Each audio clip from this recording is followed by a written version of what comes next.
Welcome everyone. It's day 3 of Careers Week. It's lunchtime. It's time for a super special keynote workshop. I am actually not going to introduce our speaker so much because I'm going to let him speak for himself, given that he's an expert in public speaking and communication and will do it far better than I am. But we're delighted to welcome Simon Bucknall with us today. He is an award-winning public speaker, communication expert with, as we're going to hear, a realm of expertise from politics to competitions, and I can't wait to hear what we're going to hear about both his journey and some of his best tips for public speaking, I hope. So, no further ado, Simon, welcome. Thank you. Lovely to be here. Love to be here. And just by way of housekeeping, I'm going to take the pleasure of having a conversation for a while. Those of you in the room, feel free to ask your questions. Those of you online, I have the fabulous Chloe with me today, who is going to be fielding all your questions should you have them. So please put them in the chat box, share away. We really want to hear from you. So, Simon, let's begin. You have So some of you may know the theme this year, and I spoke to it, is daring greatly. And it's all about very much the career paths, particularly for political scientists or people in politics or international relations. It's not necessarily direct, it's not necessarily smooth, a little bit squiggly, and takes you to unexpected places. But sometimes the leaps that you take can sometimes fall flat, but it's always worth taking the leap. So I'd love to hear about your career and the leaps you've taken, and possibly the unexpected places those leaps have given you. Yeah, well, there's certainly been lots of unexpected places that I've found myself in. And let me just say, the fact that we are recording this in the Hong Kong alumni room does ring a bell for me, or strike a chord, because I feel I myself am a Hong Kong alumnus, not by virtue of citizenship, but because I was, as an undergrad, I did history in Oxford back in the 90s, and I had the opportunity to spend time in Hong Kong during the handover in 1997 as on an ambassadorial scholarship through my college, which as a result of that experience and having traveled in China the previous year, led to me then studying for a master's in Chinese studies just down the road at SOAS. So it's lovely to be here, and I think that's the best place to start, is by saying that, for all the generous introduction that you've given me, is that you are, in some ways, you're always someone who knows what it's like to make every mistake you could possibly make with spoken communication. I really mean that. I can still remember my first job. I did a history degree, master's in Chinese studies, perfect preparation, of course, for tech headhunting. You can imagine how smooth that transition was, talking to very senior executives in the world of enterprise software and private equity. My first phone call, I wanted to say, "Hello, John, have I caught you at a convenient moment?"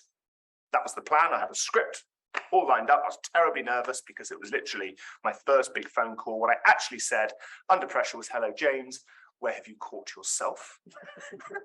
Not a great opening line to someone you've never met before. I burbled through this phone call, and we did laugh about it at my leaving drinks from that job. But I got better on the phone, didn't do much public speaking.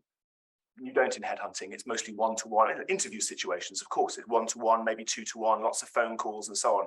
And they were very senior execs, these people. They were 15, 20 plus years experience, minimum salary, and this is 20 years ago, it was like $120,000, $150,000 upwards. The first CV I saw had $1 million income on it. It frightened me to death. Anyway, got better at the phone, didn't do much public speaking, had to speak at my leaving drinks, hadn't prepared a speech, hadn't planned to give a speech, total panic. And I remember it's horrible, my mind going blank. It was just hideous. And it was a feeling of, ouch, this is really uncomfortable. Now, this is relevant for daring greatly because somewhere in my brain, thankfully, my brain, it did not say, "Oh, this is horrible, you can't do this, never do this again," speaking in public, right? My brain said there must be a way to improve. And believe me, it was horrible, right? May 2001, I remember this very clearly, this moment, right? 40 colleagues were there to say goodbye, people I knew. It was really horrible. I stopped breathing properly. I forgot to breathe out, which sooner or later causes problems if you are speaking, right? Or wanting to respire. And it was really uncomfortable. And here's the thing. somewhere in my brain went, yeah, there must be a way to improve rather than this is horrible, you can't do this, avoid this. Now, for me, this is public speaking related. For you, it may be something quite different. It could be participating in a community campaign. It could be pursuing something active in politics, representative or otherwise. It could be simply daring to take on or apply for a role where you don't have direct content relevance. You're different from your degree. Trust me, 15th century British history was not very helpful for me talking to enterprise software executives. Well, or was it? Come back to that maybe later. Point is, I thought there must be a way to improve. Joined a public speaking club, and I ended up in the final of the World Championship of Public Speaking. Turned my life upside down, and for the last 14 years, it's been my world professionally, working with professionals, individuals from all walks of life, including people in the world of politics, as it happens. I'm off to Budapest next week for this.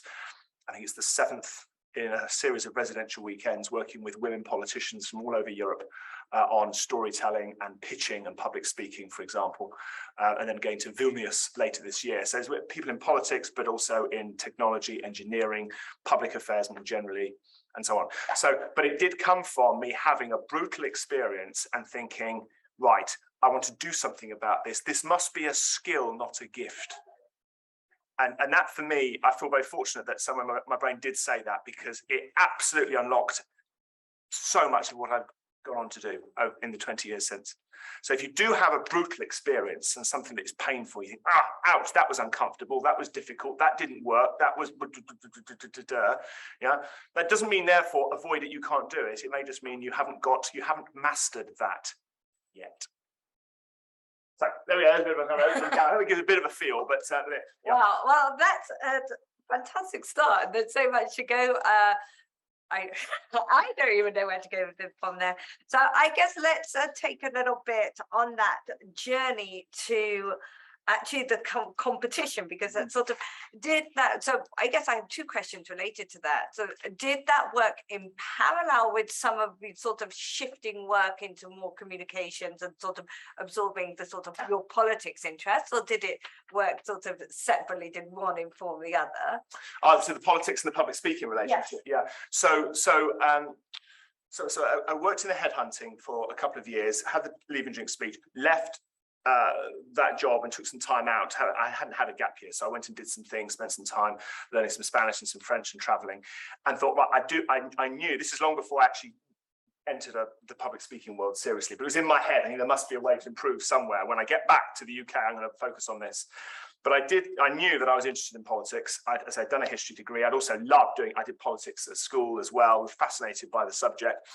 And I very nearly went into teaching. And I was about to go to qualify to train to qualify as a teacher, and I volunteered in the House of Lords here in Westminster. This is about 2003, and I had to make a decision whether I pursue the teaching or whether I take it, frankly, a bit more of a gamble and see if I could actually secure paid work in politics.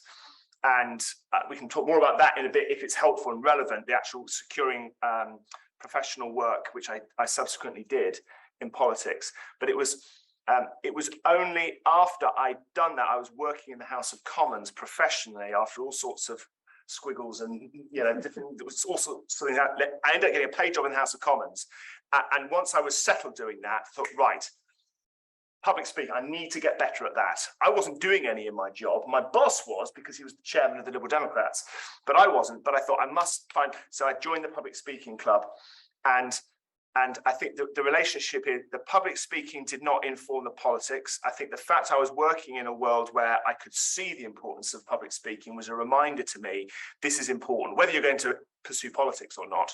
So I was working in politics and in the early stages as a regular club member at the same time for a couple of years.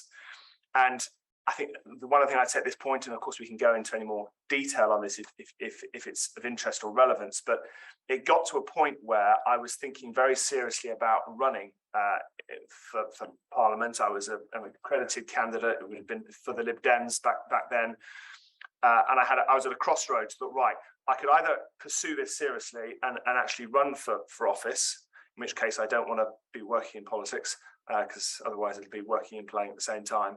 But at the same, or I could pursue the public speaking, because the public speaking took off. And right at the point, and it got to where I had to make a decision either way. And I think I chose to go down the professional speaking, public speaking route rather than the politics route. So the two were in tandem for a while. I think looking back, I wouldn't say that the work in politics influenced how I approached the speaking skills-wise.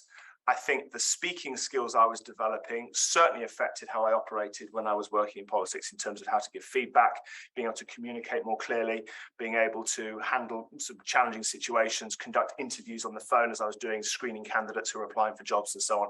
So the communication stuff I was doing in a public speaking club profoundly enhanced, I'd like to think, my effectiveness, especially when it came to actually running an election campaign, which I did for a lady who thankfully was elected as a 26-year-old into the House of Commons. She was England's youngest MP at the time.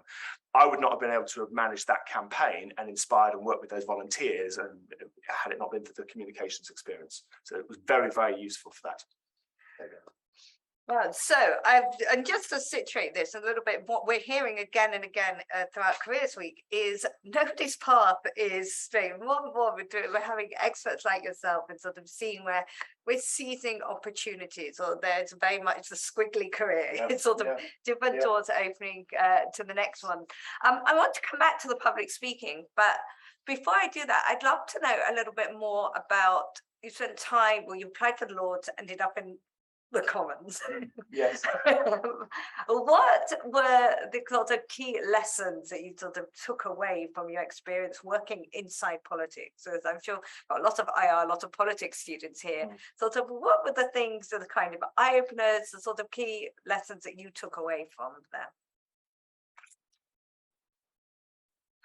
So let me just come back to that in a second. That point about the squiggler. One other thing just to say, and it was a key lesson actually from the Commons in terms of general career.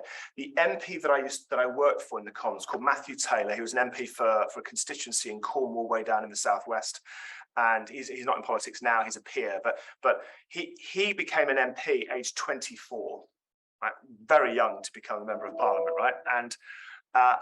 And he had been working for an MP. The MP previously, David Penhaligon, had been killed in a car accident. So there was a by-election. And it was known that whoever secured the Liberal candidacy would win the seat, because it was it was a rare thing, a safe Lib Dem seat in this country. That is unusual. But back then, that he knew that whoever secured the candidacy of the Lib Dems would win the seat, partly because David Penhaligon, the predecessor, was well loved. It was a strong Lib Dem seat. And I said to Matthew, I said, how did you know that you were going to go for, in a way, how did you dare to go for this totally winnable, guaranteed slot as an MP at 24? Because it was quite a process to go through, all the uncertainty of what that would mean for him personally if he became an MP at that age. And what he said was fascinating. And I think this is profoundly relevant, certainly when I look at my career and the stages I went through in my 20s and in my 30s. He said, I didn't look too far ahead. When I applied for it, he said, I didn't think about being an MP. He said, I didn't get too caught up in worrying about what was going to happen 6 months or a year or 5 years down the line. I just focused on the next step in the process, and I saw that clearly, and I took that next step incredibly seriously. Which I think, and as a reflection, I think there's real wisdom in that, because it's tempting to sort of be terribly strategic and grand plan. I've got to know what I'm going to do in 20 years' time. What's my life's purpose? All this kind of stuff. I had never a clue when I was 18. I had never a clue when I was 21. I never a clue when I was 25, and I never a clue when I was 30. Right? It unfolded over time. You know, I did history, Chinese studies, corporate headhunting, living in Mexico, France, Spain, then working in politics, corporate brand strategy and innovation, and then being a professional speaker. I mean, talk about, yeah. But every step that I took, when I look back, I was taking that next step, I always had a very clear reason for why I was doing that next thing. So coming back to your point then about lessons learned in working in politics, I think it demystifies it. I think is the biggest lesson I took. It's so easy to be influenced and to perceive politics just as the media portrays it, which in this country at least means typically it's focusing in on scandal. It's focusing in on what the Prime Minister's doing, what the Leader of the Opposition is doing, and then maybe what one or two key cabinet ministers are doing or saying, at least in the mass media. Obviously, when one starts to, as I'm sure you do, read The Economist and or political journals, of course it gets more it gets much more material than that. But from a big picture point of view, it's very easy to just see it as, you know, just this sort of theatre with a few people doing everything. I think working in the Commons, what I came to realise is that it is a whole, it's not a village, it's a whole industry of people involved. It is people who in the main are absolutely wanting to do the best they can for constituents, for their cause, for their, and so on. And most of the people that I can think of, I look back on, there were some people I didn't find very likable. There were very few people I met whom I didn't think, do you know what, you have got a compelling and legitimate reason for wanting to do what you do. Because typically the pay is not the same as in the corporate sector. You know, I couldn't afford to travel on the tube. You know, I was on £17,000 a year living in London in my late 20s. It's not straightforward. I realise I'm speaking here with students, of course, where you think 17 grand, oh my God. But yeah, at that, 8 years into my career, £17,000 it feel like a lot, rightly or wrongly, given that, I mean, I know what the equivalent corporate salary would have been, but at least 4 times that in hardcore corporate. So I think, yeah, that demystifying, it's real. And I think the other thing I was struck by, a key lesson, was that and this is true generally in careers, I think, the huge part of people who get stuff done, who can actually execute on stuff, you know, and I think that was a real lesson for me. You know, in a campaign, for example, it's bloody well getting the leaflets delivered or making the phone calls. You can have a lovely strategy because it's actually going to get delivered. Or likewise for a politician, you know, can say all they like, but are they actually going to make some stuff happen? Working in an MP's office, am I actually going to get the press releases dealt with? I'm going to make sure that the phone calls are handled. That you know, I was the head of office, so I was handling all sorts of nitty-gritty stuff. To this day, I'm reluctant to let go of my diary because I spent 2 years managing an MP's diary. Yeah, that is the key, is to get that done and accurately, and make sure that it's very easy to miss stuff. And I learned this in headhunting as well. You know, it's very easy, especially, you know, when one's, you know, the talent in this room, extraordinary, right? In terms of the depth, the ability to handle complexity. And I look back, and I think there were times when I had to really learn the lesson of, you can't just be in the clouds in your head the whole time. Actually, there's stuff that needs doing. It needs being done. It needs to be done quickly. It needs to be done accurately. It needs to be done professionally. And that's it. It doesn't have to be perfect. It doesn't have to be strategically brilliant. It just needs to be done. Done is better than perfect. And I think that was a big lesson for me. And boy, if you've ever been involved in any kind of community campaign, believe me, every doorstep conversation, it is never perfect.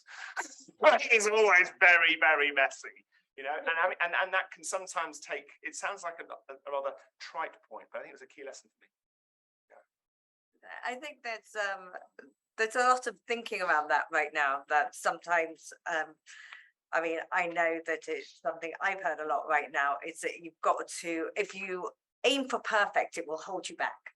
So you just have to aim for getting done. Yes. Because if you aim for perfect, it's never going to quite happen. Absolutely. And it's a real obstacle. So really just aiming to get done or trying your best is a really huge lesson. And it's very transferable. I think it's very, that also resonates in public speaking as well. People can, it's very easy to get sucked into, right, I've got to, you know, either draft this essay so it's perfect, or draft this speech so it's perfect, script every word for the interviews I'm going to have, so I've got the perfect answer if I get that question. I've got to memorize this script. Do not memorize scripts.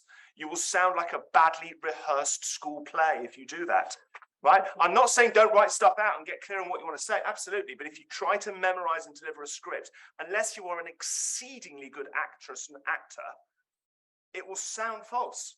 Anthony Hopkins, Oscar-winning actor, if you've seen the film Silence of the Lambs or any number of other films, right? Oscar-winning actor was being interviewed on how he prepares for roles. He said, yes, I like to read the part out loud 250 times before I start rehearsing. There's nothing special about 250. I'm just a bit of a perfectionist. Now, if it takes him 250 run-throughs before he starts rehearsing to internalize a role so he can deliver it, so it's quote unquote word perfect and natural, you imagine the kind of work that would. So, yeah, it's easy to get perfectionist about micro finessing a script for spoken communication. In most cases, it will just simply not be worth it. Yeah. So, anyways, related to that point. Well, don't aim for perfection. So thinking about, or imperfect but perfect people, that it's like that you encountered? So whilst you're going on this trajectory, whilst you're in politics and thinking about your own public speaking, who did you encounter that you felt profoundly influenced sort of how you wanted to be as a public speaker, or lessons that you wanted to take away from a public speaker whilst you were spending your time in politics, either kind of the best or the worst? Like, who did you... Who were active in politics, do you mean, or outside? At the time that you were there? At the time I was working in politics, yeah, well, there were some very profound influences on me from outside the world of politics in the speaking world, which I could touch on. But within politics, I'd say at that time, at that time, the leader of the Lib Dems was Charles Kennedy, who subsequently, in his personal circumstances, became really rather tragic in a few years afterwards. What he had was, I thought, was that influenced me, because I saw him speak quite a bit, obviously, because I was active within the Lib Dems. And he had this ability to be, he was very, very personable, genuinely personable, I thought, and amusing. And I mean, he even featured in the Have I Got News for You satirical news program on TV, and actually did quite well on that. Some parallels with Boris Johnson, right? I mean, Boris Johnson has traded and continues to trade hugely. I mean, I realise I'm surrounded by politics experts, right? But you look at Boris Johnson, the distance he's been able to travel by being a bit charming and buffoonish and slightly offbeat, right, is extraordinary. But I think what it goes, and what's telling about that is not how effective that's been. It's not surprising that's been effective. What's tragic is that it's so rare. I think Charles Kennedy had something similar to that. He had that ability to engage with people, to be conversational, to be chatty. He enjoyed a drink. He was quick-witted, and so on.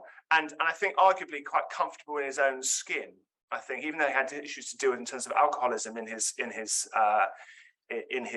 career, in his personal life. I think similarly with Boris Johnson, no matter how contrived one might say, or careful that image is that Boris Johnson had, nevertheless, I think you could say he's comfortable in his own skin. He has no issue with quoting Latin, you know. And I think people respond to that. I mean, also somebody said about, even with Trump in the US, said we're not bothered about whether or not billionaires sit on golden toilet seats or not. We care about whether they talk down to us or not. And so often people feel that they're talked down to. And I think you see a lot of that with so many figures, I think, in Hub. So I think that was an influence for me, because he could really connect, I thought. I think in political life, it must be frustrating for Barack Obama that he's not the best speaker in his own family, I think. I'm a huge admirer of Michelle Obama's skills and abilities as a communicator. If you've not seen Becoming, separate from actually, or indeed read the book, then it's well worth it. I mean, just to see her ability to really engage people. That's obviously after I was working in politics. I think that one other person that I really admired at the time when I was working in politics was, as I say, it was in the latter years of the Tony Blair government. But I can remember, actually, how best to frame this, because Blair by that point, I say, was in his final years as PM. But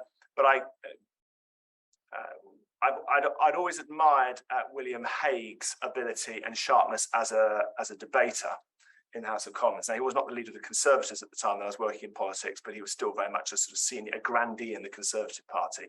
And he used to wipe the floor with Tony Blair in the House of Commons when Blair had these huge majorities. William Hague would absolutely destroy him in the dispatch box. I mean, it didn't affect the election results, but my God, it was impressive to see. However, what Hague didn't have was the popular touch. And so despite the fact, very, very sharp debater, very, very incisive, very clever and so on, never really connected with the populace. And I say, I think we're seeing this right now. You've got, my own take, for what it's worth, is you've got Boris Johnson, who really should be consistently taken to the cleaners by Keir Starmer, who of course is a seriously experienced lawyer, who absolutely, sort of QC plus. But still, I think it's not obvious to me that Starmer's got the upper hand in terms of the connection with the population, despite all the issues that Johnson. So I think that the ability to really connect was a really compelling lesson for me. And I saw that, of course, in doorsteps at a local level as well. You know, the power of MPs who were not well known nationally, but they had an amazing connection with their constituents because they knew how to speak with and engage with their people in the right way. Be that based in the Highlands, be it in Cornwall, be it in the Northeast, in the industrial Northeast, saw that on doorsteps. There you go. So, well, there's so much in there, and so much that resonates for those of you who've been a number of panels over Careers Week. We had Gina Miller as our opening keynote, and she talked very much about how to know yourself as a key element of being part of having your voice and sort of having that, being able to connect with people. And then yesterday, where we had Amanda Nyman Peters talking about emotion being greater than logic and sort of this sort of thing about connecting. So I'd like to sort of put that to you, thinking about that and public speaking and connection.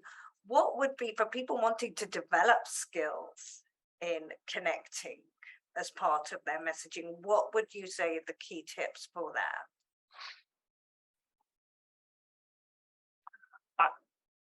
There is no substitute for practice. Sounds obvious, but it's true. And many people think that practice has to be a formal thing, and it doesn't. Everyday conversations are a fabulous environment in which to practice this stuff. A good mate of mine is a retired hostage negotiator from Scotland Yard. He's lived and breathed communication at the sharp end, right? Listening skills at an elite level. If he was in this room today, he would say, if you want to get good at listening, you've got to practice. And the best place to practice is with waiters, with waitresses, with taxi drivers, with cashiers, people at front desks, to get them talking. I've seen Dick do this. He'll talk to people on trains. I mean, it's part of his practice. So it becomes a habit. If you wait until the big set piece thing, whatever that is, a networking event, a speech you have to give, an interview, if you wait until the night before or a day or two before the event to try to implement whatever skills you might want to apply, it's too late. You can't do that. Just ask an Olympic athlete. You know, they don't start training 6 weeks or even like the night before, 6 weeks before. I mean, it's a long-term process. So practice is the key. There's no substitute for that. I think secondly, it's one step at a time is really important. It's tempting to try to make lots of change all at once. Just identify one thing. For me, when I joined the Public Speaking Club, I just wanted to, my first challenge was, can I speak without hyperventilating? Because of the Leaving Drink speech experience. I just wanted to get practice, at least speaking without losing my breath. And once I got the handle of that, right, I now want to tackle speaking without notes.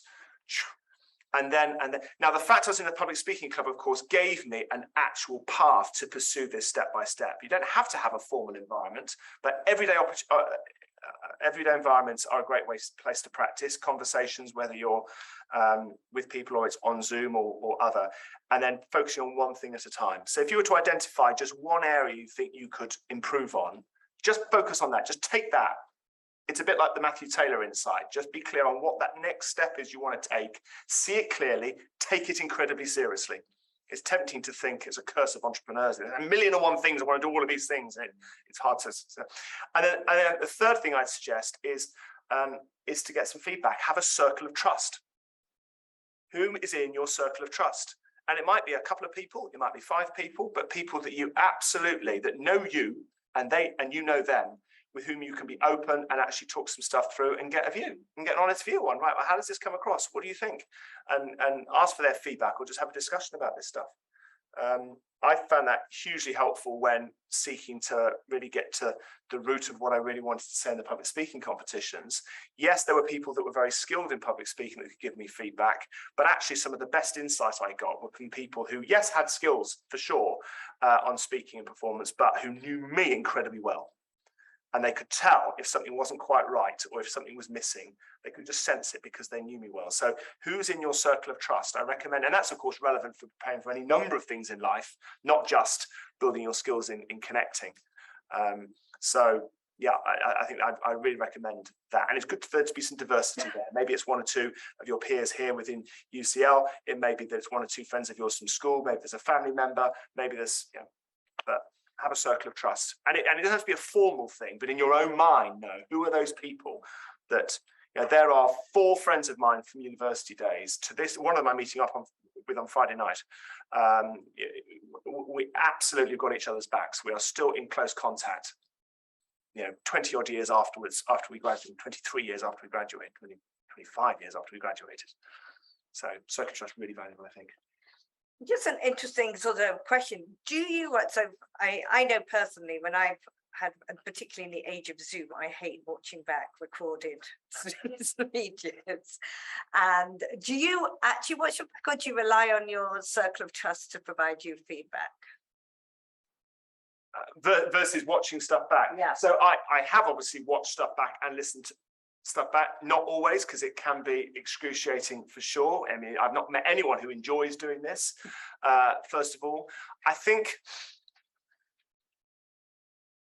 you can ask people, yes, to give you feedback. I think you can also sense a fair amount yourself.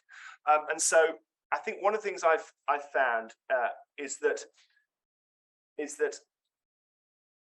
well, here's an idea for you to consider, right? Is that whenever you deliver or communicate anything for the first time, whether it's telling a story, presenting an idea that may be related, an academic idea that may be related to your studies, or communicating, your skills or competencies for a role as part of an interview, the first time you ever deliver that to somebody, whether it's in the live environment or it's practice, relatively speaking, it's likely to be rubbish. And I don't mean that to be nasty, right? Okay, but Darren LaCroix, 2001 world champion of public speaking, said a couple of things that really stuck with me. He said, great speeches aren't written, they're rewritten. And he also said, every single person has a world-class speech in them and then more. It's just you may not have finished refining it yet. In other words, it's a process over time. And so what I've found over the years is that I've built up a library, if you like, of tried and tested content. You already, whether you realize it or not, have tried and tested content, the kind of stories or jokes you share with your friends, the things you reminisce about, stuff which you've talked through a number of times before, whether consciously or not. There's certain chunks of content from our life experiences, from insights we've gained, knowledge we've acquired, which we get good at in the retelling.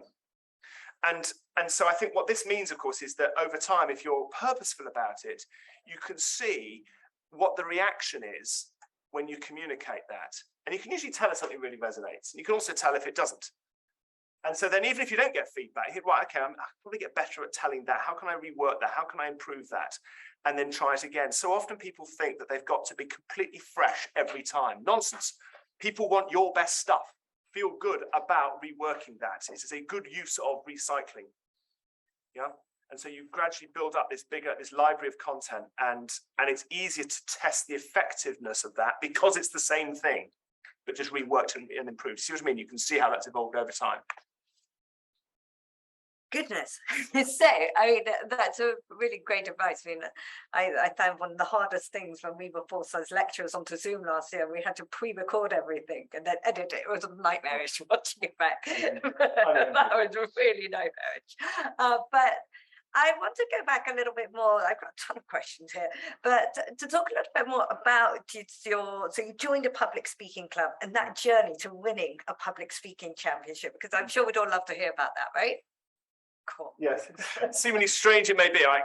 Public speaking competitively for no money in your spare time. 7 minutes, any topic, right? That's the brief for the championship. And every year, it's about 30,000 people enter this thing every year. It's run by an organization called Toastmasters International. So there's a global network of 10, 12, 15,000, I'm guessing, clubs worldwide, all of. Yes, it's in English, although there have been many winners of the championship for whom English has not been a first language over the years. There was a winner from Sri Lanka not so long ago, from Bulgaria, from Saudi Arabia.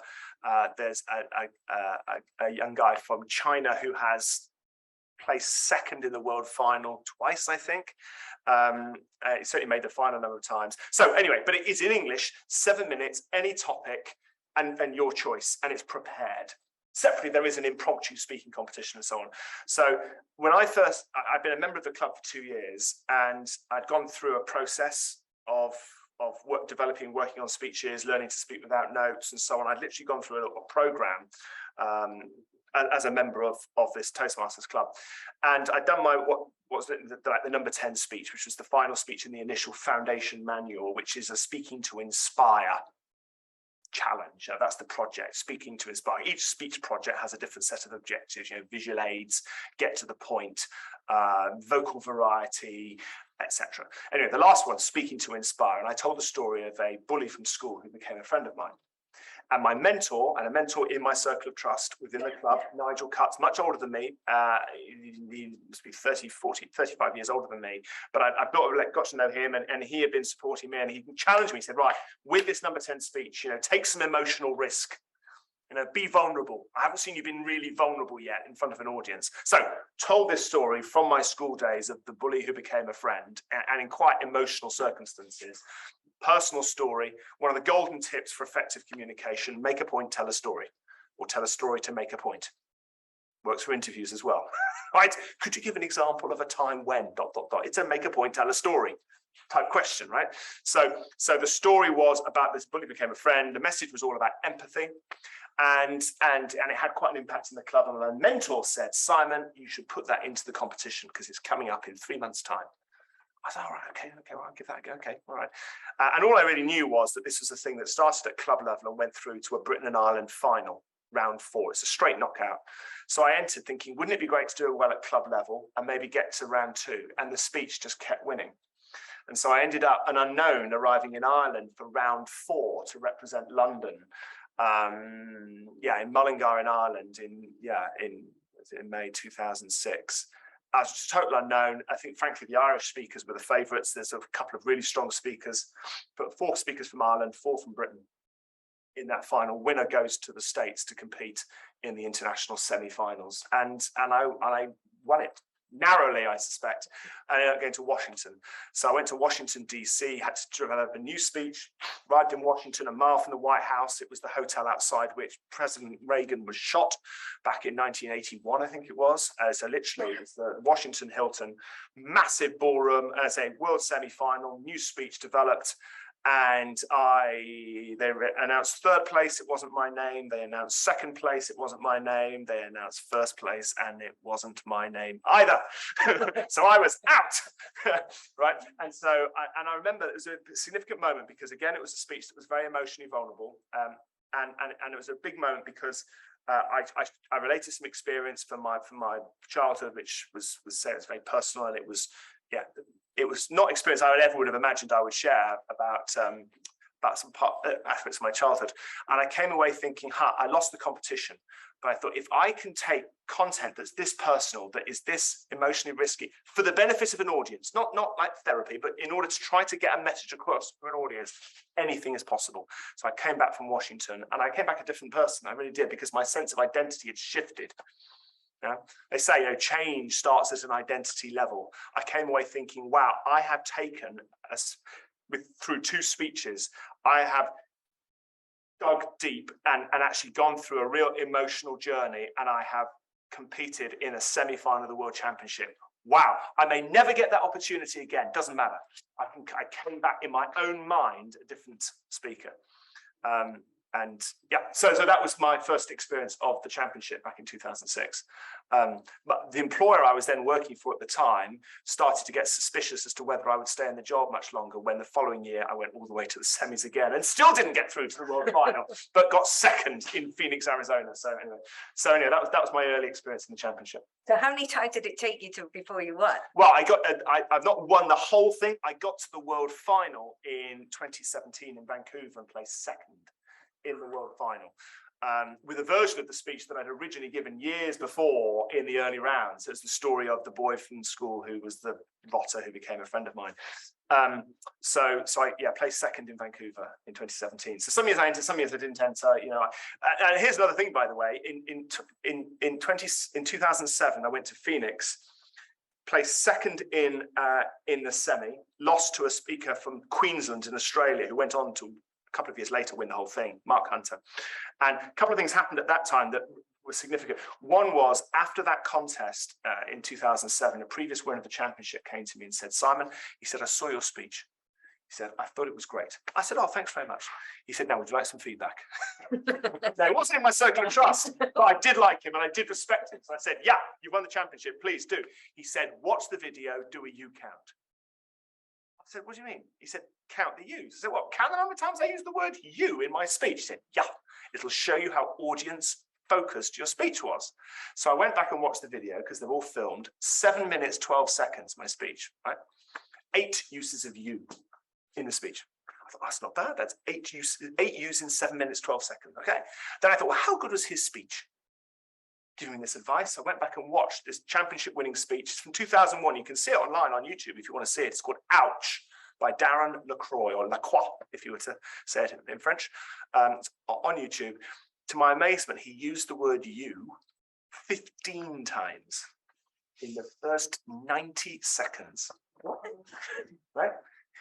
And it made me realize the power of pronouns, because if you think about it, if you use the word you put your focus more on your audience than on yourself. Now, you can overdo it, of course, but you see what I mean. Of course, you've got translation considerations to consider. If you're speaking in French, it may not be appropriate to say vous or tu.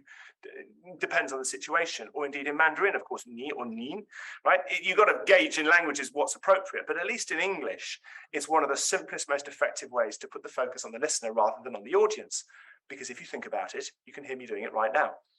You heard that, didn't you? Right? The opening line of Darren's speech in 2001 began with, can you remember a moment when a brilliant idea flashed into your head?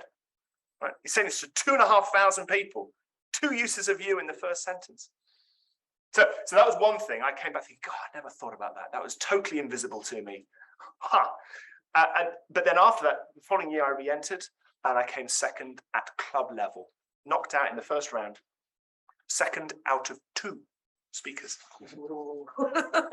It's subjective. There's no guarantees to speaking. So I went from second in the world semi to second out of 2 at club level the following year. Yeah, there you go.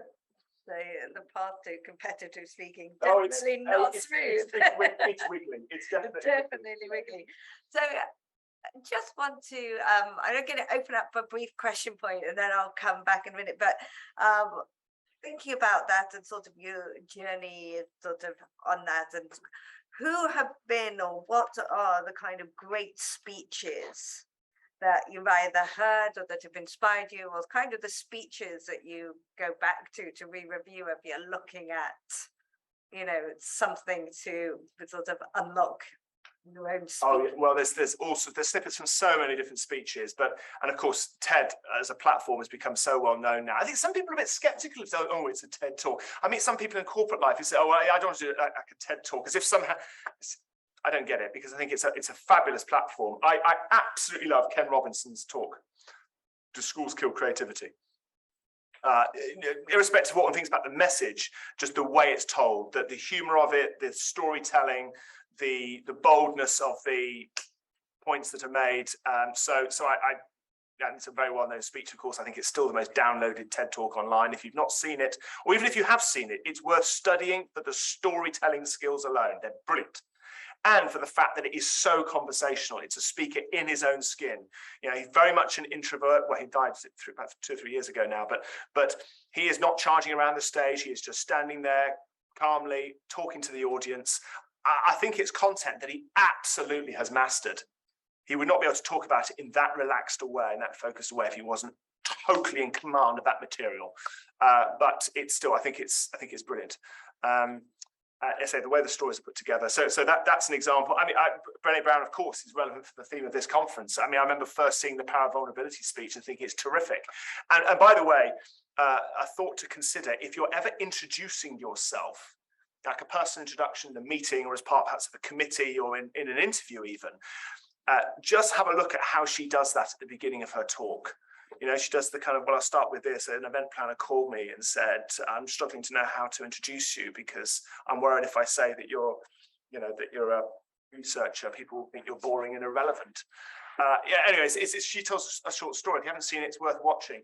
The point being that in the intro, it's a story, it's personal, and it says something about what Brené Brown is like. it's not a summary of what she's done. It's showing what she's like, which is, well, A, an academic, B, willing to say that she feels a bit insecure. The academic insecure part of me is like, you're going to what? So insecure, sense of humor. There's all sorts of things in there which say something about what kind of person she is. So often people, when they introduce themselves, just give a rational summary of what they've done. Show what you're like, what makes you tick. You know, what do you find funny? What inspires you? You show a little bit of that, then people can start to really connect with you, which is why storytelling is so powerful. So I think Brené Brown's talk is absolutely tremendous. So those are just a couple that come to. I think there's one other one to consider, which is very different, but it's again well known, which is Hans Rosling. Hans Rosling presenting on, well, I mean, the best stats you've ever seen is one from years ago now, but I think what's great about the talks, he's an academic, well, again, died a few years ago, but academic from, I think, the Karolinska Institute in Stockholm, I think, but he takes serious content, serious data in some cases, and presents it with, I think, just real energy and passion, and in a way that is very relatable for people who are not necessarily expert. And so I think his talks have, I think, at least in terms of people that are publicly viewable. Yeah. Which is so powerful. Funnily enough, here at UCL, in School of sort of Arts and Sciences, a survey was run of employers over the last couple of years that was looking at what are the skills they actually want out of new graduates. And a lot of new graduates assume it's all data science and sort of data skills. And actually what the employers came back with was the ability to communicate about the results of the data science was valued more highly than actually the skills to do the data science. Absolutely. So, absolutely. I can even remember 15, 20 years ago, a senior MD in a major corporate bank, an investment bank, and the bank was sponsoring a public speaking financial literacy program. And I said to the MD, what is it that makes public speaking relevant? And his comment was, yeah, we're awash with data. We've got data and information coming out of our ears, more than we can handle. What we need is people who have the ability to process that, to gain meaningful insights, and to be able to present that to us in a concise and engaging way. And that was 20 years ago. I think even more so that's the case. There's a private equity client of mine who are specialized in tech. They invest in software businesses, hugely successful firm, multi-billions now under management. And they have built a serious data insights, data mining, data intelligence team in-house to help the portfolio businesses that they invest in. So they have recruited, well, a few years ago, they recruited a PhD super data scientist whiz. Credentials coming out of his ears, clearly seriously knows his stuff from a data mining point of view, absolute specialist. I've met him a number of times. He's wonderfully personable. He's got an ability to actually communicate things in a way that is engaging and clear and meaningful. That is gold for that firm, that combination of skills. So I think it's so true. I think it would be trite for me to say, working on your communication skills, your ability to communicate clearly and in an engaging way. That I think I'd like to think that is an obvious point for me to make. It's true. If I was to go a level below that, I'd say if you were to work on just a couple of things that will really make a difference for you career-wise, I'd say the ability to articulate a point clearly. Yes, there's all this stuff, but right, here's the key point, or here's the first key point, here's the second. That ability to, it's that. So clarity, and secondly, I would say storytelling. Whether that is a literal anecdote, or it's an ability to take rational content and to stitch that together in a way that there is a flow, that there are linkages. Absolute key, and ever more important, I think. Well, I have a whole lot more questions. I want to take a pause for a moment to see, do we have any questions in the room right now? Or indeed online, I'm guessing. Or online. Please feel free to send them over to Chloe. Go ahead. That's right, yeah. So you spoke about your brutal experience in your, leaving party. Have you had any more recent brutal experiences. Oh, yes. What have you learned from them? Oh. What's the most recent time? Oh yeah, well yes, certainly. Well, I can think of one experience where I was on this is a few years ago. In fact, this was a contest environment. This was in the national final, the Britain and Ireland final in 2006. I'd loved and nurtured and mastered this speech. I was in the Britain and Ireland final. Winner goes to America, and about a minute in, I totally lost my flow. Literally, my mind went totally blank about a minute into this prepared speech in front of about 500 people. Now, what I wanted to do, of course, was to go. Oh yeah, right, okay, so okay, got it, right. That's what I wanted to do. Thankfully, I had enough feedback and advice to people to say, just take a moment, neutral stance. Yeah, this is neutral, not this, not that. Yeah, just took a moment, went for a walk. Breaks the energy, breaks the rabbit in headlights, walked across the stage in silence, and that helped to break it. Came back to me, and I carried on. I thought, oh no, that's so obvious. 5 seconds of silence is a long time to be silent in front of 500 people. Afterwards, when I won the contest, people said, loved your use of pauses. I'm not kidding. So that was one. And then a second one, I was with a group of exec MBAs at a top business school in this country about 3 or 4 years ago. And I was doing a session on pitching, and I made a mistake of assuming that they had read the session title and that they knew what the session was about. And I went straight into a story. I forget even what the actual story was, but as a way to kick off the session.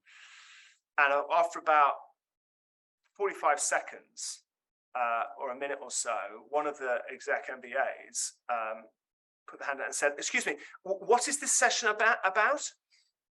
And I just said, with you in a minute. I was so thrown by it. My reaction was just give me a minute. Let me just, because it was a bit odd. She was quite right to flag it, by the way, because my job is to serve the audience, not to try and deliver this lovely story. But in that moment, under that pressure, for whatever reason, I just almost like just reacted against it, rather than actually taking a moment and saying, "I'm so sorry. You've got no idea what I'm talking about, have you?" Whatever it was, to acknowledge that.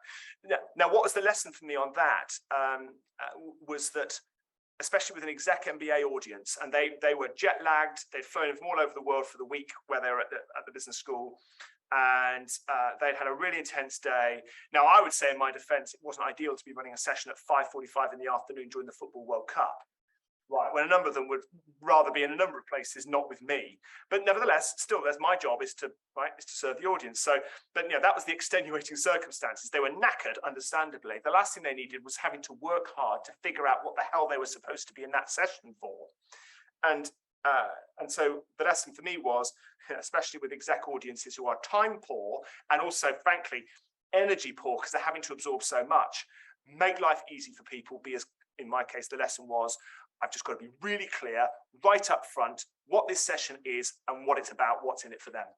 And I made some profound changes to how I did that opening, and ever since it's made a massive difference to the kind of those, because I meet the exec MBAs regularly, and that was the first time that I'd fallen foul in that way, because I'd done lots of sessions before, but it was a real lesson. I had made improvements as a result of that.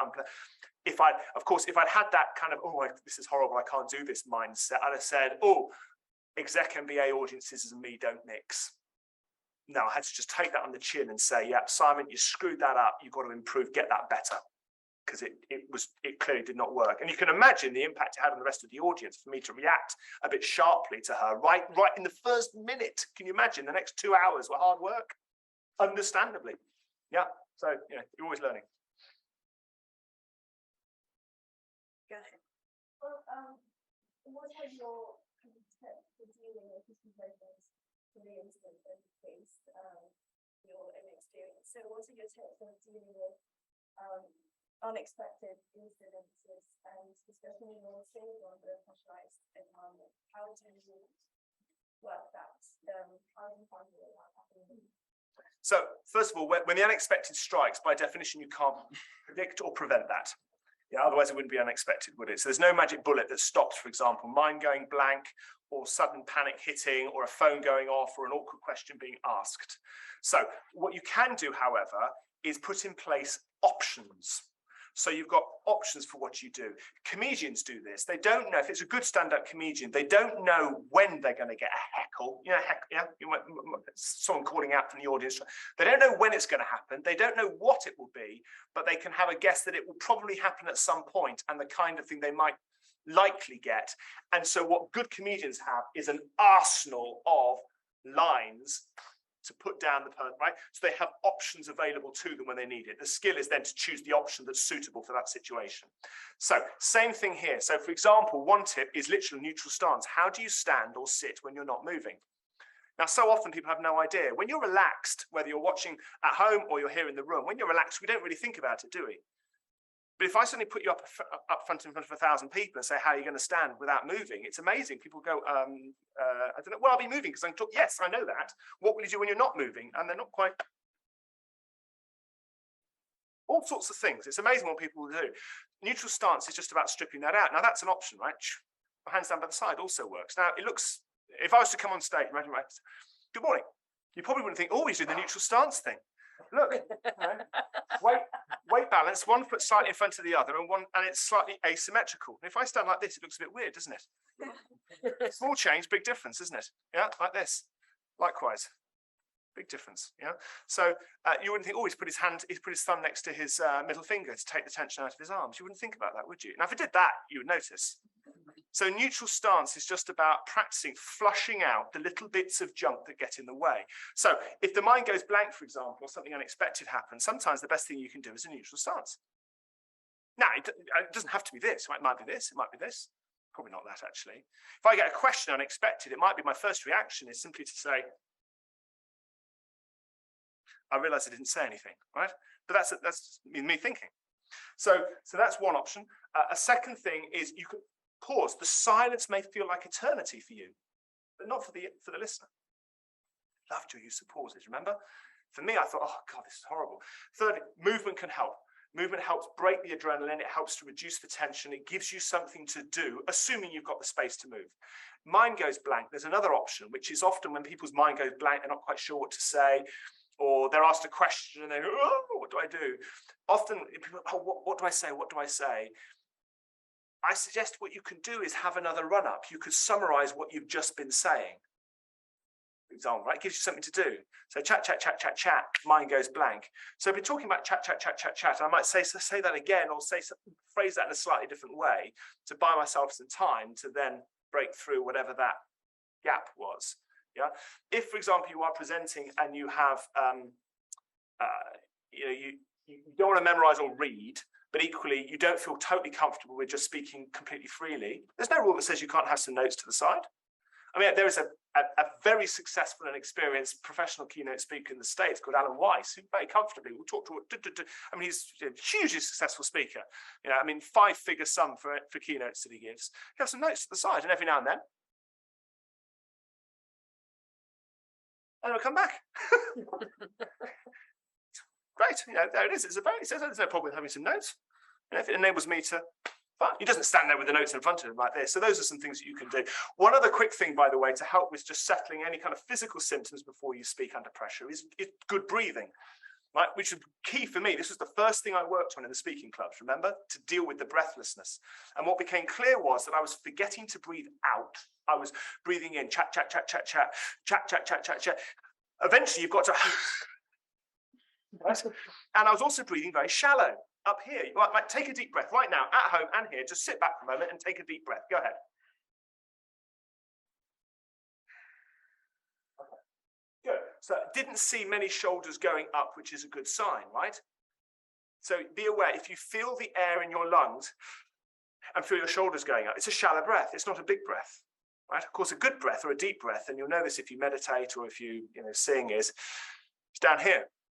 And so for years, I would tip my chin down to straighten my airway so that I breathe here rather than up in the chest. It doesn't feel like a deep breath, but it is, using the diaphragm, not sucking in air through the lungs. Wonderfully helpful for me physically to help to relax me when going into these situations, remembering to breathe properly. So there's a few things. You had a question? Yes. So I've done a lot of speeches in person, but a lot of it's move online and Zoom and can't exactly deal with it in the same way. And I personally struggled in terms of keeping the audience engaged when you can't like, look at them directly and make eye contact. So do you have any tips specifically for Zoom or doing speeches online? Well, in no particular order, I think tips for Zoom are, speak to the camera rather than looking at the screen. It's an obvious point, right, isn't it? But it's quite hard work. Do you have, I realise you may not always be able to see people, but if there are people on the screen, would you have them on a grid layout so you could see their faces on the screen? You would. And if you do that, would you look at them much? Probably not, which I suggest is a good thing, right? Number one, because of course, if you look at the screen, then it looks as if you're looking away. So you focus on wherever the camera is, speak through that. That feels a bit weird when doing it, but for the audience, it's lovely because they'll feel that you are speaking to them. But then secondly, if you are looking at, sometimes people will look at and try and read the room. They say, I'd like to be able to see what's going on. I want to be able to read the room. Actually, on a screen, that is incredibly tiring and arguably counterproductive because somebody may look as if they're distracted. Well, maybe they're just taking some notes. You can't actually read what's going on in the room. And you might glance down every now and then just to see, but channel the energy down the barrel of the camera lens. And if they are either camera off, and certainly they probably will be on mute, if it feels like you're pitching into a void, you know what? Yeah, it's a bit weird, isn't it? It's a bit uncomfortable. I did a session yesterday for 15 new partners in a corporate law firm based all over the world. There are people in Melbourne, in Milan, in Hong Kong, in Jakarta, Singapore. I mean, literally all over the world. And they're on mute. And then when I was speaking, I just had to trust that they're there and listening and engaging. And if not, well, then tough. So it can feel a bit uncomfortable. I realise that, but that's okay. That's just part of the. So that's a thought. I think the last thing that I'd say then with Zoom as a general tip, and this may be something you're already doing, by the way, and if so, great. But if you think about it, when you're speaking to Zoom, usually if you're on your own in a room, well, usually you maybe not always on your own, but there will be an energy in whichever room you are filming from. Now, if I'm in my office at home, it's me on my own in the office. Or maybe it's bedroom, living room, or whatever. There probably aren't many people with you when you're actually speaking to Zoom. And it's tempting sometimes for your energy through the camera for you to match the energy of the room you're in. See what I mean? And as a result, often people are a bit flat, frankly, in terms of how they speak, because you're actually trying to reach the people on the other side of the camera in their atmosphere where they are. And so what I'm coming to is speak with more oomph, more energy than feels comfortable. And I don't mean shout and rave, but I mean that often people will just be in front of the camera and say, right, well, it's great to be here. And if we're having a conversation, I go, good to speak and so on. This would actually be a bit flat through the camera because of the distance and the tech. Yeah.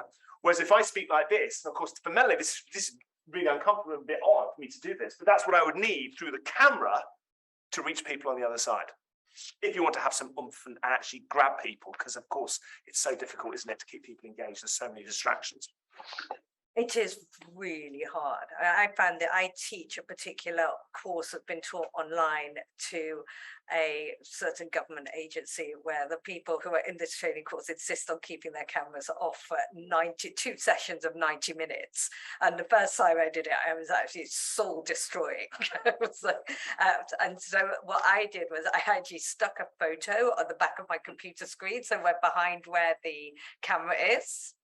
And I spoke to that photo, so at least I felt that, and I just gave my all to that photograph because I had to feel that I was talking to someone or something that was, and it gave me that focus. You bring your eye line up a little bit, and it gave me the way to direct the energy, because it is totally soul destroying when literally 30 people in a room don't turn their camera on, you know. Some radio hosts do exactly the same thing. They have a photo of someone that they connect with next to the microphone, so they speak to that person. We are all now in the world of domestic broadcasting. Now, if you've ever been in a TV studio, I remember this in the politics when Matthew was being interviewed on TV news or whatever, going into a studio. It was really weird going in the studio. It just felt so artificial because the anchor would be there and they'd be talking to this box. And it's like, this is really odd, you're going like, it's all a box. Okay, there's a camera operator behind it, but there's no one else here, And yet, of course, when you watch it on the screen, of course, you perceive it quite differently because you feel the newsreader, hopefully, you feel that connection. So it's I imagine you must have found it easier now than when you were first having to do some presentations online, I'd have thought. And hopefully it has got at least, well, if not easy, then you start to just get used to the discomfort. I don't know if that's the same thing as easier, but yeah. I think we have a question online. I'm going to ask Chloe, can you just give me a time check? Sorry. Time check, we have 24 minutes left. 24 minutes left. We don't have a question. I was We giving don't. time check. I'm asking questions. Do we have any more questions in the room? I know you said that it's helpful to kind of use your best like this. I sometimes feel like the more I kind of refine a story, the less genuine it is, the less like vulnerable I am. What do you think about that? Do you think that if I practice something and refine it 1,000 times, I'm still being as genuine as the first time I did it? It's interesting this. If you imagine a timeline where the x-axis is the amount of time and preparation you put in, right? If you deliver something, communicate something in the moment, fresh, raw, in a conversation, by definition, it should be pretty natural. Yeah, because you haven't had time to get scientific about it. You then deliver it a second time and you start to work on it, and maybe you draft it out and maybe you make a couple of changes. I'm going up here to suggest it starts to get a little bit more artificial. Yeah, certainly if you script it and then try and memorize it and then deliver exactly what you've written, it gets really quite artificial. And so gradually, the more that you, wordsmith it and work on it and get more deliberate about it, you inevitably lose some of that freshness. Yeah, this happens. Yeah, but there does come a point, and this is the thing, there comes a point when you become so familiar with what it is. This is all part of the process of internalizing a skill, developing a skill. At first, it takes the conscious competence bit is disruptive and will make it seem a bit false. But eventually, you'll get to a point where you can actually let go of consciously thinking about what that next line is or what the next thing or how exactly do I say that. And you start to come back down again, as I suppose you would say, rather than memorize it, you start to internalize it and it becomes part of your flow. I'll give you an example, right? I imagine there are a good number of languages spoken in this room. If my French and Spanish and my Mandarin, all of them are a bit ropey, but I could speak some. If you would be able to tell, it would be obvious that I would have to consciously think about what I'm going to say. You know, if you have a level of competence, but you're not proficient. If you're a native speaker, you've internalized your language, right? And so as a result, it comes across quite differently. C'est possible pour moi parler en français, mais un petit peu difficile parce que je n'ai pas pratiqué. Whatever, right? Okay, you can tell it's a bit. Yeah. So I think it's the same with content. Is that yes, when you do work on it and get more deliberate, it will be disruptive. It will start to sound a bit artificial.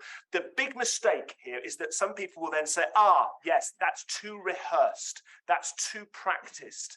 To which my response is, no, it's not too practiced. It's under practiced. It hasn't got to the point where it can be effortless. Right? Imagine for a moment that you're sitting in a job interview, right? And you're asked the question that nearly every candidate hates. What's your greatest weakness? How would you answer? Would you be honest? Or would you think of a strength and try and pretend it's a weakness? That's what I did. I said, I probably work too hard. Really, Simon? Are you sure about that? Because your greatest weakness is one you'd hate to admit to, even to yourself. I'll ask you again. What's your real greatest weakness? Right. Now, I don't know how that came across, but that's the opening 30 seconds or so of the speech for the World Championship. Right? Now, that and I can deliver that. I mean, riff it almost. It's pretty much internalized. You can probably tell it's a bit deliberate, obviously, but it's very different, isn't it? From imagine for a moment that you're sitting in an interview and you're asked the question that nearly every candidate hates. What's your greatest? Right? It just sounds a bit weird, doesn't it?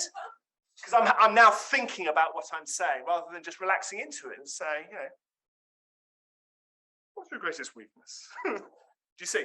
So I think that's it. It's when you can relax into it and not try and get it word perfect, it will become more natural. it will become there'll be some rough edges will come in as well, and that's just fine. Yeah.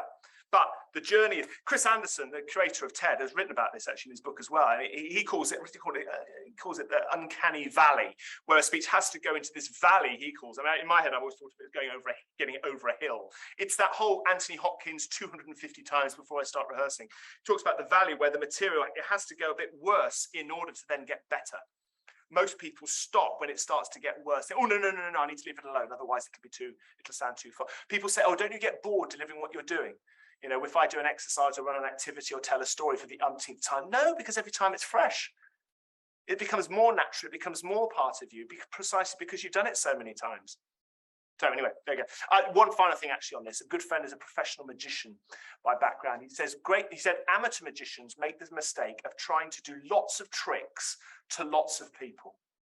The master magicians focus on just a very small number of tricks to lots of people. And there's real wisdom in that. They're enjoying the mastery of something so that it becomes the art. I think it's a Latin proverb, the art is hiding the art. But it does take a bit of time to get to that, so persist. Okay, so I've got to ask though, what is the correct answer to what is your greatest weakness, right? Don't we all want to know that? Well, if you want, I can give you this. It's about 7 minutes. If you want. Steve answers that question. So I said, well, probably worked too hard. In the speech, the way it plays out is, for me, the reveal in the speech is pride. Too long, I was too proud to admit that exam grades, they really aren't everything. I had a job I didn't really like. It was the job in consulting, not the job in politics. I had a life that wasn't really mine. That's where the speech gets to, is that. And the influence in the speech that unlocks that was the experience of seeing a 15-year-old boy in a school who was an absolute nightmare in this workshop on public speaking. He literally was joking around, never taking life seriously. And then at the end of the day, each of the boys got to give a speech on a topic of their own choice. And he stepped up, he absolutely smashed it. He said, when you look at me, you probably think I'm a joke. But I'm not. You probably think dead-end kid, probably end up in a gang. But I won't. Come on, headmaster, when you look at me, you must think, oh, Steve-o, he won't do anything with his life. But I will. It was absolutely jaw-dropping, this boy. I mean, brilliant. And I sat there and thought, my God, that boy's being honest with himself. And this, say, led to, in the spirit, me being honest, have I been that honest? Have you? And so the honesty around my greatest weakness was pride. So, by the way, tip on storytelling, dialogue. Dialogue. It can transform the impact of a story. You use it already without even thinking about it in conversations. Yeah, but I encourage you to use it with intent, particularly if you're thinking about ways in which to illustrate skills you've got, competencies you've got, is think, right, what was the voice in your head? What was the decision that you took? You know, in the same way earlier, you heard me, I could have said to you, so, you know, I had some difficult experiences early in my career, which led to me to decide to join a public speaking club. It's not the same as leaving Drink speech and thinking, God, there must be a way to improve. So I joined a public speaking club. You know, that was the voice in my head. Somewhere in my head, my mind said, this is a skill, not a gift. So show the voice in your head or the advice you were given. Dialogue can be a great way to do that. It brings things to life. It makes it present tense. It makes it real. So people can actually see you in action, or your thought process in action, or the influence on you. Yeah. In the same case, that boy Steve-o, literally, you know, you probably think I'm a joke. You're a joke, but I'm not. I mean, I still remember it. You know, it's spine chilling. Well, I think we're nearly out of time, but I have a couple more questions. Are there any more questions in the room before? Go ahead. So what are the nuanced differences between the different systems?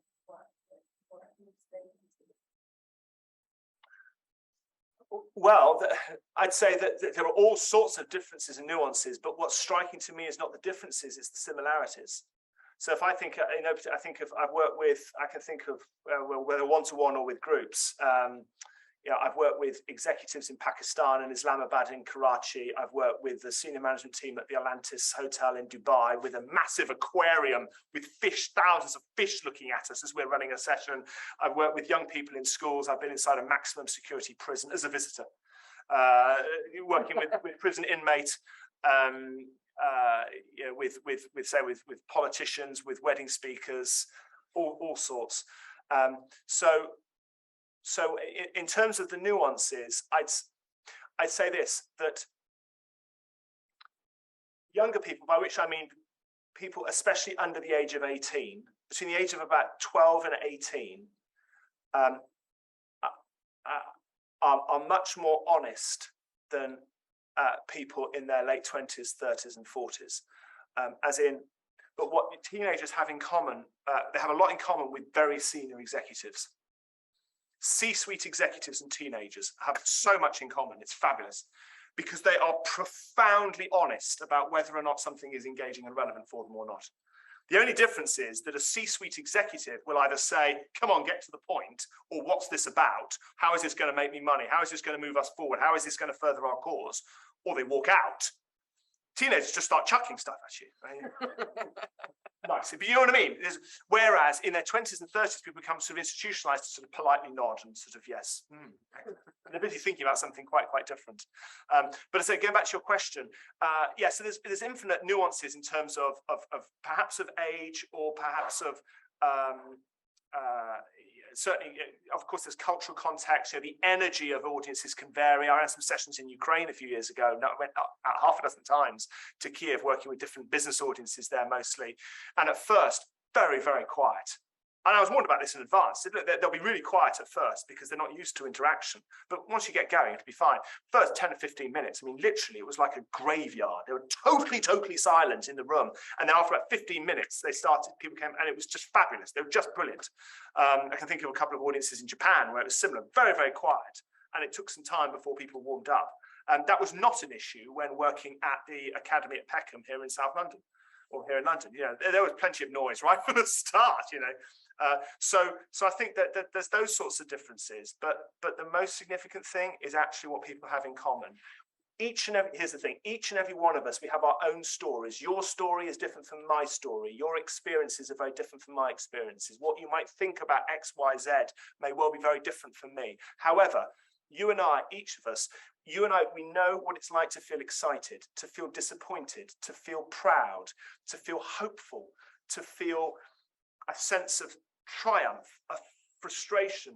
What makes you feel frustrated or cross or excited or pleased may be different from what makes me feel those things, but we know what that feels like. We're connected by emotions, at least in my view, I think. And what I found over the years is that clarity on that, which is why storytelling can be so valuable, because you get a chance to really get into human emotions, how something feels, what people think. I think you mentioned the primacy of emotions cropping up earlier in the week. Speaking is an emotional medium. You know, it functions very differently from the written word. If you don't believe me, just try reading a newspaper and then reading a newspaper out loud to a friend of yours. And see how long you can keep their attention. You know, it's an emotive medium, and I think there's tremendous value in that, and that's why I think it is important in a way to allow that emotion to come across, because that's how you will connect. It won't be through rational content alone. Just watch the Hans Rosling TED Talk if you don't believe me. You know, what makes that is not the data; it's the way it's put across, the feeling behind it, the conviction. So we are literally kind of out of time. So it's like a super quick question. I'll give a super quick answer. A super quick answer. How do you deliver a speech in a foreign language?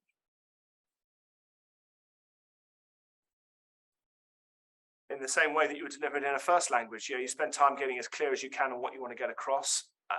If you don't know the language well, if your proficiency is low, I think you would likely need to, if not memorize it, refer to what's written down. If I was to deliver a speech in Mandarin, I would need to have it written down. I could have an attempt with some thought about delivering a speech in French, because it's good enough for me to work my way around it. But I think, yeah, so it depends a little bit on the proficiency of your language. Best answer I can give, I think. Well, and I have just one last question. If you could coach anyone today, someone in the public sphere, Andy Murray. Clearly we don't. By the way, that's not a criticism of Andy Murray. I absolutely love the guy. I absolutely love him. I think he's brilliant. He's absolutely brilliant. Yeah, Andy Murray. yeah, Andy Murray. It'd be So just if brilliant. this ever goes out publicly, Andy Murray, if you get the idea, please call Simon. I think it would be a riot. I think it's great. I really do. I love, and it's because he is deeply emotional character. I mean, if you know Andy Murray, if you've seen him communicate, he's quite reserved. And he'd be the first to say he's quite, quite cautious. But you can tell he's got a terrific sense of humour, and his emotion when he's playing tennis. I think it would be amazing. He may never want to speak in public once he's retired as a tennis player, but if he was to do so, he'd be just brilliant. Brilliant. Sorry. No, I answered the question. Well, I am just blown away. I know you're going to be the voice in all of our heads for a long time to come, and for everyone who's listened in the room, online, who will listen in the future. It's just been a tremendous privilege and honor to have this conversation for the last 90 minutes. I've learned a huge amount. I'm sure everyone here in the room has. Simon, we can't thank you enough. It's been absolutely tremendous. We show our appreciation in the room, and